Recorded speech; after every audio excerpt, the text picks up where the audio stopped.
Hello mes petites goules, j'espère que vous allez bien. On se retrouve aujourd'hui pour parler d'un nouveau sujet creepy. Les films dont le tournage est réputé pour être maudit. Je vais simplement vous parler des faits et des rumeurs qui courent à leur sujet. Il ne s'agira pas de prouver s'ils sont réellement maudits, ou si ces événements sont juste le fruit d'une grande malchance, ou un coup monté pour leur faire de la pub. Le but ici sera simplement de s'imprégner de leur ambiance glauque. Chose assez drôle, pas drôle dans le sens marrant, mais plutôt étonnant.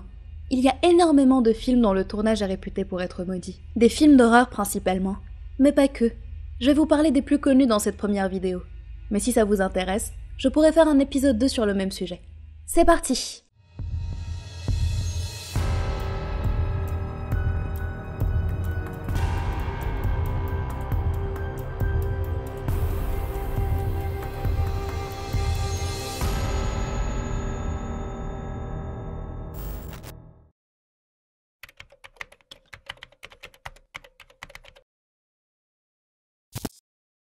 Vous connaissez probablement tous L'Exorciste, sorti en 1973, et l'un des films d'horreur les plus célèbres de tous les temps.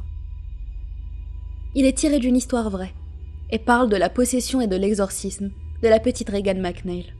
Mais de nombreux événements étranges et tragiques sont survenus pendant et après la production, et beaucoup sont devenus convaincus que le film lui-même était maudit par un démon. L'événement le plus impressionnant à mon avis est l'incendie qui s'était déclaré dans ce qui devait être la maison des McNeil, la détruisant en grande partie, ce qui a entraîné un retard de tournage de 6 semaines. L'incendie aurait été apparemment causé par un pigeon qui se serait faufilé dans les circuits électriques. Mais le plus troublant, c'est que toutes les pièces avaient été gravement endommagées par le feu, à l'exception de la chambre de Regan, la petite fille possédée, qui est restée complètement intacte. Lors du tournage, l'actrice Ellen Burstyn, qui interprétait le rôle de la maman, a réellement été blessée lors de la scène où sa fille, possédée, l'a projetée au sol. La prise a été utilisée dans le film final, et le cri que vous entendez dans la scène est un authentique cri de douleur. Sa colonne vertébrale a subi de graves dégâts, et l'en garde toujours les séquelles à ce jour. Le tournage du film, suite aux différents incidents, a duré plus d'1 an au total. Et logiquement, quand un tournage dure aussi longtemps, la vie poursuit son cours, et des décès se produisent. Mais quand ces décès atteignent un nombre inquiétant, ça devient un peu suspect, surtout lorsque les personnages qu'ils incarnaient meurent également dans le film. Ce qui est le cas de l'acteur qui jouait Burke Dennings et l'actrice qui jouait la mère du père Karras. Au total, on raconte que pas moins de 9 morts seraient liés au film, dont le grand-père de l'actrice Linda Blair, qui jouait le rôle de Regan, le frère de l'acteur qui jouait le père Merrin, et même le nouveau-né d'un caméraman. On peut certes mettre ça sur le dos de coïncidences, mais ça ferait beaucoup de coïncidences. Résultat de toute cette malchance, les gens ont commencé à croire que le film était maudit, et que le regarder à travers un projecteur était une invitation à la possession démoniaque. Le téléévangéliste Billy Graham avait même affirmé à l'époque que le film renfermait un pouvoir diabolique dans sa structure même. Comme pour confirmer ses dires, lors de l'avant-première à Rome, une énorme tempête avec tonnerre, éclairs, forte pluie et vent violent s'est soudainement levée. Lors de la projection, des membres de l'audience ont affirmé avoir entendu des sons qu'ils ont décrits comme étant des cris démoniaques, encore plus glauques.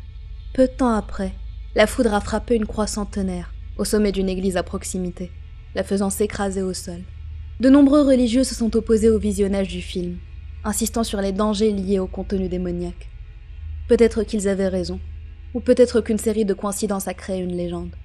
Quoi qu'il en soit, L'Exorciste continue de vivre en tant que classique de l'horreur, à la fois derrière un écran et dans la vie réelle.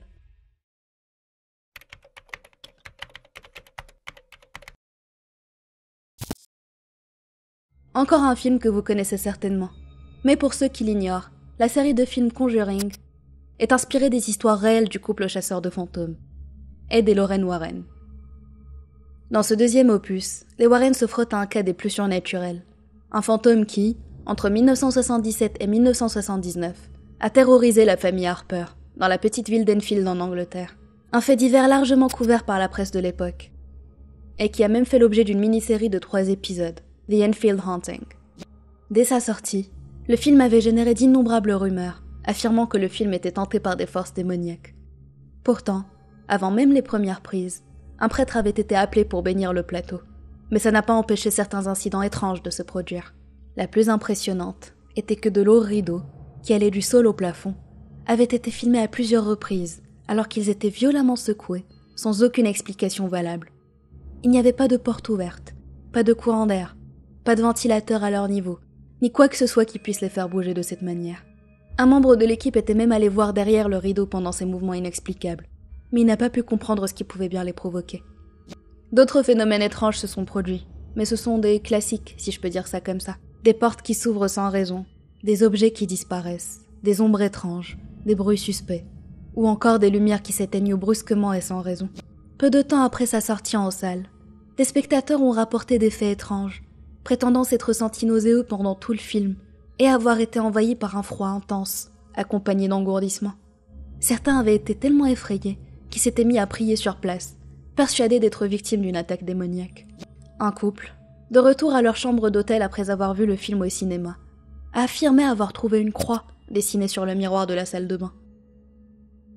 Ils pensaient au début que chacun avait fait une farce à l'autre, mais ils se sont rapidement rendus compte que ce n'était pas le cas, et paniqués, ils ont demandé à changer de chambre. Un homme de 68 ans, qui regardait le film dans une salle de cinéma, s'est plaint de douleur à la poitrine pendant la scène culminante, celle où les Warren combattent le démon Valak. Il a ensuite perdu connaissance sur son siège. Il a été conduit à l'hôpital par l'ami qui l'accompagnait au cinéma, mais les médecins n'ont rien pu faire d'autre que constater sa mort. Mais il y a quelque chose de très étrange et troublant. Juste avant l'autopsie, le corps de la victime, ainsi que l'ami en question, ont complètement disparu sans laisser de traces, et personne ne les a retrouvés à ce jour. D'innombrables personnes ont également signalé des phénomènes étranges en visionnant le film. Des enceintes qui s'allument toutes seules, des portes qui s'ouvrent sans raison, suivies de bruits de pas, des cadres photos cassés sans que personne n'y touche. Mais c'est compliqué de vérifier la véracité de ce genre de témoignages. J'ai personnellement regardé les 2 films, et absolument rien ne s'est produit chez moi. À vous de me dire en commentaire si vous avez eu des expériences de ce genre en le visionnant.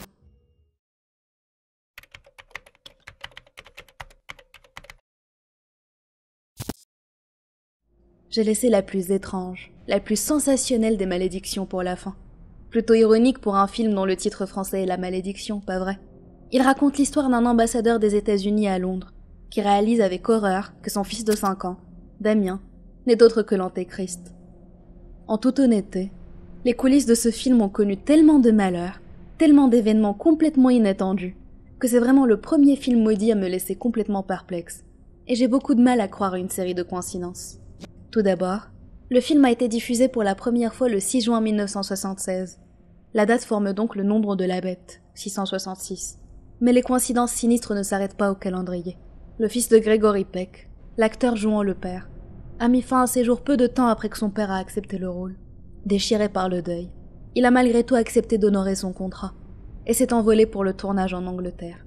Lors de son vol agité, l'avion de Peck a été frappé par la foudre. Selon le producteur Mace Neufeld, le moteur a pris feu et l'appareil a failli s'écraser dans la mer. Quelques jours plus tard, c'est l'avion du producteur qui a été frappé par la foudre, alors qu'il se dirigeait vers la même destination. 2 avions différents, tous les 2 frappés par la foudre. Quelles étaient les chances? Le coproducteur du film a aussi manqué de peu d'être frappé par la foudre, alors qu'il était à Rome. Et une fois en Angleterre pour le tournage, il a eu un accident de voiture dont il a réchappé de justesse.